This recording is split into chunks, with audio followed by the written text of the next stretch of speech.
మొన్న ఏదైతే Iran supreme Khamenei అయిపోయిన తర్వాత చాలామంది షియా ముస్లింలు ఇండియాలో రోడ్ల మీదకి వచ్చి ర్యాలీలు నిరసనలు చేశారు.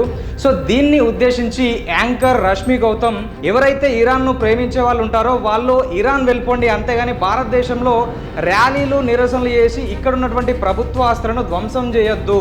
సో మోదీ గారు వీళ్ళను ఇరాన్ పైన ప్రేమించే వాళ్ళను ఇరాన్ పంపించండి అంటూ ఈమె మోదీని ట్యాగ్ చేస్తూ ఒక ట్వీట్ చేసింది. సో ఇది ఆ మధ్య పెద్ద ఎత్తున చర్చనీయాంశమైంది. ఇప్పుడు ఈ రష్మి గౌతమ్ ఎవరైతే ఉన్నారో ఈమెకు మద్దతుగా అంటే మద్దతు తెలిపే విధంగా పాకిస్తాన్లో ఉన్నటువంటి ఆసిఫ్ మునీర్, సో ఎవరైతే ఫీల్డ్ మార్షల్ ఉన్నాడో సో అతను కూడా ఇలాంటి స్టేట్మెంటే ఇచ్చిండు పాకిస్తాన్లో.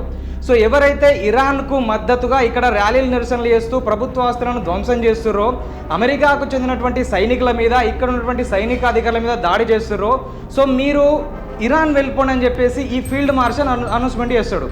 సో చేసిన తర్వాత అక్కడ ఉన్నటువంటి పరిస్థితి ఏంటంటే సో అక్కడ దాదాపు 15 నుంచి 25% షియా ముస్లిమ్స్ ఉంటారు. సో ఇప్పుడు వాళ్ళేమంటారు, అక్కడ ఉన్నటువంటి షియా ముస్లిం చెందినటువంటి అధినేత ఏమంటుందంటే సో మీరెవరు మమ్మల్ని ఇక్కడ నుంచి దేశం వదిలి వెళ్ళిపోమనడానికి, సో ఇక్కడ ప్రభుత్వం ఏర్పడడానికి దాదాపు మా వాళ్ళే ఎక్కువ ప్రాధాన్యత ఇచ్చిర్రు. సో ఇప్పుడు ఇలాంటి స్టేట్మెంట్ ఇట్లా మీరు మళ్ళొకసారి ఇస్తే ఇరాన్తో కలిసి మేము ఇక్కడ ఉన్నటువంటి సైన్యం మీద ఇక్కడ ఉన్నటువంటి ప్రభుత్వాధికారుల మీద దాడి చేసైనా సరే ఈ పాకిస్తాన్ను మేము ఆక్రమించుకుంటామని అక్కడ ఉన్నటువంటి షియా ముస్లిమ్స్ ఈ ఆసిఫ్ మునీర్ను తీవ్రంగా హెచ్చరించారు. సో ఇతను ఎట్లా అంటే తన అధికారం కోసం తన అధికార దాహం కోసం అక్కడ ఉన్నటువంటి ప్రజలను ఏం చేయడానికైనా సిద్ధపడతాడు. సో మొన్న ఏదైతే అక్కడ ఉన్నటువంటి షియా ముస్లింకు సంబంధించినటువంటి మందిరాలపైన దాడి జరిగితే ఇది ఆఫ్ఘనిస్తాన్ నుంచి వచ్చినటువంటి తాలిబాన్లు చేసిన ప్రక్రియ అని చెప్పేసి సో వీళ్ళను వాళ్ళ మీద ఉసిగొల్పే ప్రయత్నం చేస్తాడు. సో ఇవన్నీ ఒక ఎత్తు అయితే మళ్ళీ భారతదేశంలో సేమ్ ఇరాన్లో ఏదైతే దాడులు జరుగుతున్నాయి, అక్కడ ఉన్నటువంటి ఖమేనీ అనిపోయిండు, అక్కడ ఉన్నటువంటి ఆర్థిక వనరులు దెబ్బతిన్నాయి.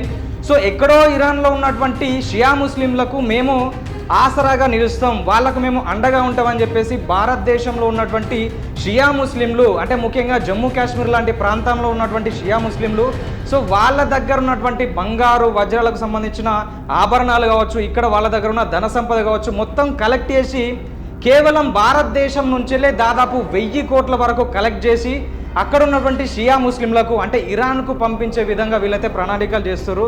సో దానికి సంబంధించినటువంటి వీడియోలు ప్రస్తుతం సోషల్ మీడియాలో వైరల్ అవుతున్నాయి. సో ఈ నేపథ్యంలో ఈ షియా వర్గానికి చెందినటువంటి ముస్లింలు ఎవరైతే ఉన్నారో సో దేశంతోని రాష్ట్రంతోని సంబంధం లేకుండా ఎక్కడో ఏదో జరిగితే వాళ్ళ ఐకమత్యాన్ని చాటుకునే విధంగా వీళ్ళు తాము సంపాదించిన సంపాదన అంతా ముందడ పెట్టి వాళ్ళకి ఇచ్చే ప్రయత్నం చేస్తున్నారు. సో వీళ్ళ ఐకమత్యాన్ని చాలామంది అయితే పొగుడుతున్నారు.